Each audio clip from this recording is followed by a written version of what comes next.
Bonjour tout le monde, j'espère que vous allez bien. Aujourd'hui, je suis tellement contente de revenir parce que je suis enfin en semaine de relâche. Oui, mesdames et messieurs, j'ai survécu à cette foutue semaine d'examen. Ok, je vous cacherai pas que pendant probablement 35 à 40 fois, je me suis demandé si c'était pas mieux d'abandonner les cours et de devenir une stripteaseuse sur la rue Sainte-Catherine. Faites pas ça, ok, s'il vous plaît, gang. Je donne vraiment pas un exemple ici, mais j'ai survécu. Et quoi de mieux aujourd'hui pour revenir en force que de vous présenter comment survivre à la semaine d'examen cours 101. Cette semaine, en fait, j'ai décidé de vous filmer 3 vidéos. Vous allez avoir 3 vidéos pour la semaine. Allô? Ouais, je fais ma vidéo. Oui, attends un petit peu. Dis bonjour, Laura. Allô tout le monde! Hey, je vais te rappeler quand je vais avoir fini, ok? C'est bon. Salut! Donc, où en étions-nous? Je suis en train de vous dire que je suis super excitée de revenir parce que cette semaine, je vous filme 3 vidéos. Donc, vous allez avoir 3 vidéos durant la semaine. Ma vidéo du dimanche que vous voyez en ce moment. Ma vidéo du mardi que vous allez voir mardi, of course. Et ma vidéo de mon weekly vlog que vous allez voir jeudi parce que oui, les weekly vlogs recommencent également. Donc j'espère que vous allez apprécier parce que là, moi je me suis dit, ok, je me sens vraiment mal de ne pas avoir mis de vidéo la semaine dernière, donc je vais en mettre une en extra cette semaine. Voilà. On va y aller dès maintenant, je suis un petit peu trop excitée. Ok, la première chose que vous devez savoir lorsque vous êtes en semaine d'examen, c'est que c'est vraiment intensif, que vos profs s'en foutent pas mal que vous avez tous les autres examens en même temps, puis qu'ils vont probablement vous demander des critères que genre ça vous prendrait une semaine à faire, juste ce cours-là, mais chaque cours combiné, vous en avez pour 2 ans, mais vous avez une semaine pour le faire. Donc, qu'est-ce qu'on fait avec ça? La première chose que vous devez savoir, c'est que le café va devenir votre meilleur ami. Ou la caféine, peu importe là, le chocolat chaud si vous n'avez pas le café. Mais sincèrement, là, c'est pas une blague, là. Je suis en appartement toute seule, vous le savez. Et j'ai passé un boc de café, genre de café en des grains, là, de café sodo en une semaine. C'est même pas des blagues. Honnêtement, là, je finissais par prendre des cafés jusqu'à avoir des brûlements d'estomac. Vraiment pas classe, qu'est-ce que je vous dis, mais c'était nécessaire. Deuxième truc que j'aurais à vous donner, en fait, c'est que lorsque vous étudiez intensivement de 11 à 11, pendant une période de 12 heures en gros, puis que vous avez vraiment pas de plaisir à le faire, of course, il y a des matières qui sont plus lourdes que d'autres, et il y en a que vous avez juste aucunement du plaisir à le faire, et c'est plus difficile à rentrer. Je vous propose de vous faire des petites pauses entre les études. En fait, ça dépend des gens, mais moi, dépendamment des matières, je vais être capable de toffer par exemple 30 minutes sans prendre une pause. Et là, c'est vraiment dépendant de chacun. Tu sais, je veux dire, vous allez le sentir si vous êtes plus concentré.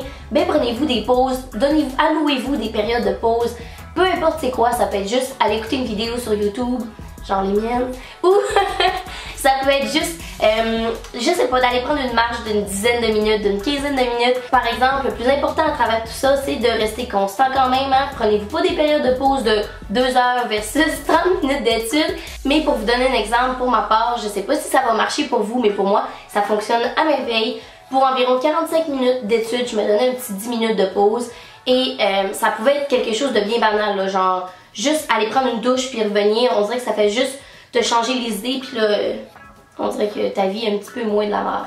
Même si ça reste vraiment du gros caca pourri la semaine d'examen.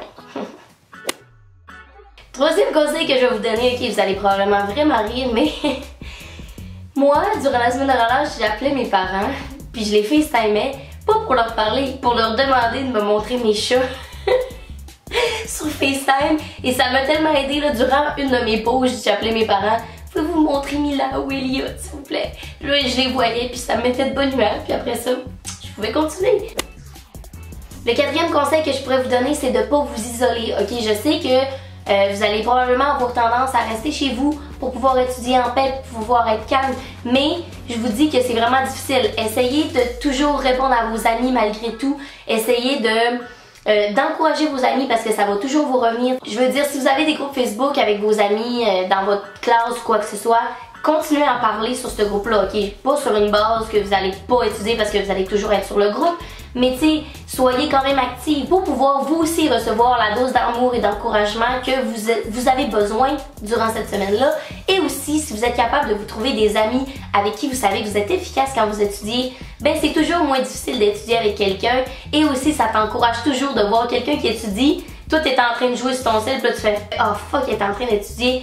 Ok, je vais laisser ça de côté et je vais continuer à étudier. » Pour moi, ça a vraiment fonctionné. Mais c'est sûr que si vous êtes le genre de personne qui est pas capable d'étudier avec quelqu'un et qui se met toujours à vouloir parler à l'autre personne, vous êtes peut-être mieux de rester chez vous et de prendre des nouvelles par texto ou quoi que ce soit, parce que sinon, vous allez juste pas être productif. Petit conseil vraiment simple, en fait, ça dépend vraiment de chacun encore, mais pour moi, c'est vraiment plus facile et efficace de me coucher tôt et de me lever vraiment tôt le matin que le contraire. Et même s'il y a des gens qui disent qu'ils sont pas des personnes matinales, honnêtement, j'ai un petit peu de difficulté à croire personnellement que quand tu te couches à 1h parce que tu as étudié toute la nuit puis qu'il faut que tu te lèves à 6h le lendemain pour aller à tes cours, que tu vas être vraiment efficace. Donc pour ma part, ça m'est arrivé 2 fois en fait que je me suis couchée à environ 9-10 heures le soir pour me lever, attention, vous êtes pas prêts, à 4h du matin. Et c'est pas des blagues. Mais j'étais vraiment efficace. À 4h du matin, qui est levé? Personne. Donc t'as personne à texter, t'as rien à aller vérifier sur les réseaux sociaux parce que personne n'est levé, donc il n'y a rien de nouveau, puis tu l'as vu la veille. Puis en plus, ben le matin, ton cerveau, je sais pas pourquoi, mais moi je suis vraiment plus efficace, vraiment plus concentrée. Et oui, c'est difficile de se lever à 4h, ok? Quand tu mets ton cadran, t'as le goût de te tuer. Mais quand t'es réveillé pour de bon, c'est vraiment efficace. Et pour ma part, je trouve ça vraiment moins lourd d'être réveillée plus tôt que de me coucher vraiment tard et le lendemain, je suis vraiment marabout toute la journée. Quelque chose qui m'a vraiment sauvé la vie durant ma semaine d'examen, et je pense que c'est ça pour tout le monde, parce que quand on vient en période d'examen puis qu'on est en dépression, la seule chose qui nous fait vraiment rire là, et qui on dirait qu'on relate tout, c'est des memes sur Facebook, sur Instagram, et honnêtement là, ça m'a sauvé la vie là. Genre durant mes périodes de pause, des fois je regardais des memes puis j'étais là ok, ça va. Et pour ceux que leur semaine d'examen soit n'est pas faite ou est passée, mais vous voulez vraiment rire aussi aujourd'hui, je vous ai préparé une compilation de mes memes préférés durant la semaine dernière.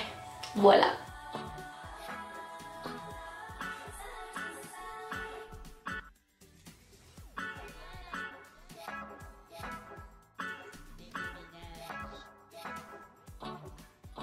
Voilà, c'est ce qui conclut ma vidéo pour comment survivre à la semaine d'examen. J'espère que vous avez apprécié la vidéo. Si oui, n'hésitez pas à laisser un thumbs up et vous me direz dans les commentaires, vous, qu'est-ce que vous faites pour survivre à ces semaines de fous qui nous rendent complètement fous. Et combien de fois j'ai dit fou dans la phrase. Bref, vous me direz ça dans les commentaires, puis on se voit très bientôt pour une prochaine vidéo. Bye bye tout le monde!